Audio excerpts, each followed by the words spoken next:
ancient malevolence that has haunted the primordial wooded hollows of the Appalachian Mountains for millennia. My incorporeal form has slithered through these emerald shadowlands since before the indigenous tribes first kept their sacred fires burning under the canopy of tendrilled boughs.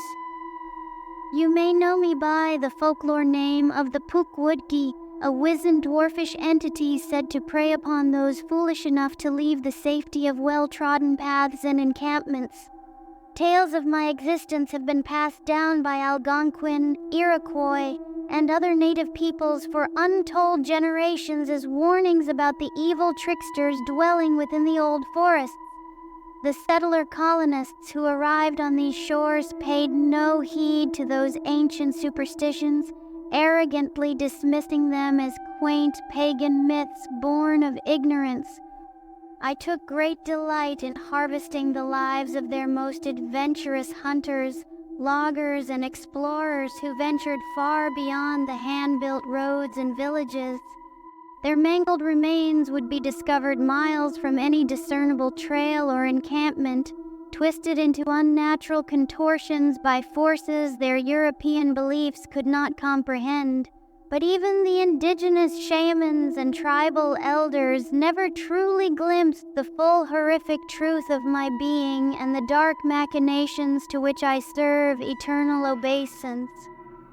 For I am an infinitesimal shard of a far more malignant entity, a sentient darkness and void which views all terrestrial life as mere resource to be subsumed and metabolized for its ineffable purposes. Those familiar with my kind's presence describe us as living shadows, wisps and tendrils of supreme blackness that slither amid the spaces between day and night. We emerge from Earth's deepest rock, crevices and buried chambers when the veil between realities grows thin during certain lunar transits and magnetic field alignments. In forest glades and mossy hollows untouched by humanity's presence, we coalesce into semi-physical incarnations and set about the task that has animated our existence since before humanity's ancestors took their first scorched steps. In this partially manifested form, I resemble a gnarled figure of indeterminate age, hunched over and leaning upon a twisted staff of ancient oak wood. My limbs are elongated and spindly, covered in coarse hairs and gnarled protrusions of bark-like material. I have no true head in the conventional sense, merely a vaguely skull-like formation atop my torso mass, where two beady orbs of pure obsidian serve as unblinking eyes. When I draw nearer to an unsuspecting target in these woodlands, the orbs pulsate with an inner reddish glow visible only to those attuned to the ultra-terran resonances. To those in tune with the paranormal and arcane, I appear as a shadow entity rapidly shifting between realms and planes in sporadic, unstable increments. To everyone else, I prowl the forests unseen, unheard, and unknowable until it is far too late. My mission is not merely to harvest the spark of human life essences as some morbid end unto itself. No, I serve a far grander and more horrific agenda. Each time I extinguish the light of a living, intelligent soul, I transfer its raw life force energy across dimensions to feed and nourish the gestating presence of my ethereal master. In the farthest most recesses of space and time, beyond the material confines of your solar system and galaxies, an abyssal worming of pure darkness has stirred from its aeons, slumbering nihility. This chaotic, eternal spirit of infinite anti-void has experienced a sort of perverse cosmic arousal, detecting, after an incomprehensible span of sealed dormancy, the faintest of energetic resonances from our rich terrestrial plane. The many-fold harmonics of Earth's diverse biospheres and teeming ecosystems have awakened its limitless hunger anew.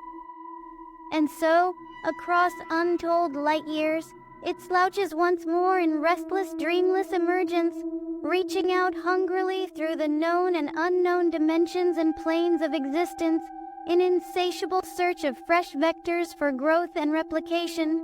This is the loathsome dread harbinger to which I and my shadowed ilk pledge fealty across this realm. For every individual soul essence I reap and transfer beyond the veil, it heralds the steady convergence of our ancestral. For every individual soul essence I reap and transfer beyond the veil, it heralds the steady convergence of our ancestral masters, leading outer tendrils upon this planet. Each winking spark, surrendered to the infinite void, brings its nth-dimensional mass infinitesimally closer to the critical boundary where it can finally birth a portion of its omnivorous corpus directly into our terrestrial reality. When that epical threshold is crossed, the true unfolding apocalypse will be unleashed.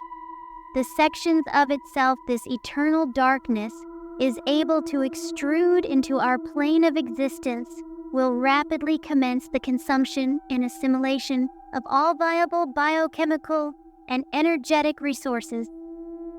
Like an invasive fungal mycelium, its interwoven matrix of multidimensional pseudopods and cilia will liquidate and break down all biological matter into a primal slurry to facilitate its rapid cycle replication. Forests, jungles, cities, and civilizations all will become mere ambient fuel for this ever-expanding, ever-hungering dark consciousness once it has established a foothold. In mere years or decades, it will have metabolized the entirety of Earth's biosphere reserves down to the final mote. Then its gnawing tendrils will turn their ravenous attention towards the other teeming spheres of our solar system. Untold eons in the future, if this vile sentience is not vanquished, it may slough off pieces of itself across interstellar gulfs to other life-bearing oasis worlds. Like a viewless eldritch mold, it will go on assimilating and replicating in a pirouette of perpetual consumption until even entire galaxies are metabolically subsumed. The end point of its gluttonous trajectory is the utter consumption of all matter and energy until its infinite formless body is the sole residue of all cosmic creation.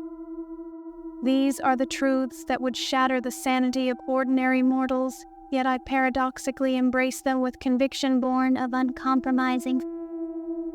While I may physically resemble the corporeal entities stalking these woodlands in search of vulnerable prey, my existence is more akin to an autonomic ganglion within a grand galactic neurology. I see not through the paltry senses of terrestrial optic vehicles, but rather with a sort of extra-dimensional perception that renders multiple planes and tiers of physicality as a sort of shimmering simultaneity. The towering deciduous flora, the sun-dappled underbrush, and roving game animals of these forests are not the true environment I inhabit, but rather mere visual artifacts of a far deeper cosmic reality, visible only through my obsidian orb nodes. From that elevated vantage of sense, the material realm we both currently occupy is effectively an ephemeral holographic residue, an artificially constrained subset of a far vaster infinity of planes and dimensions that continuously bleed into and lacerate one another in an anarchic, kaleidoscopic free-for-all. The fundamental ordering principles of your inadequate four-dimensional physics, causality, objectivity, constancy of properties, are but self-deluding fairy tales spun from the cloying womb of anthropic tunnel vision.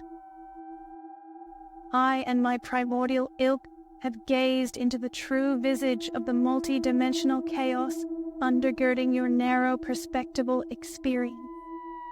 We have seen the voidful immensities beyond your paltry event horizons, where gnawing madnesses and hungering infinities belch forth the very mathematics binding your tenuous pocket realities. It is not a place where life as you fecklessly conceive it can possibly endure for more than a cosmic instant. And yet, that is the hatched primordial plane from which we were born into substantive being as errant ethnic appendages and factotum, semi-autonomous components within the labyrinthine fractal geometries of our infinite celestial master's antediluvian psyche. We are living metronomic cycles in the space between worlds, transient anchors facilitating its re-emergence into your dimension's thin hyperplane of illusory matter and energy. As I traverse what your parochial sciences would term the ecosystems and trophic strata of these ancient forests, I material only as a sort of semi-permeable temporal chimera, a momentary slipstream shuttle existing outside the causal bubbles adhered to by the merely physical denizens around me. I ghost between instants of perceived temporality, hungering for the vital spark of consciousness from my fellow bivouacked entities in service of profaner metaphysical hungers.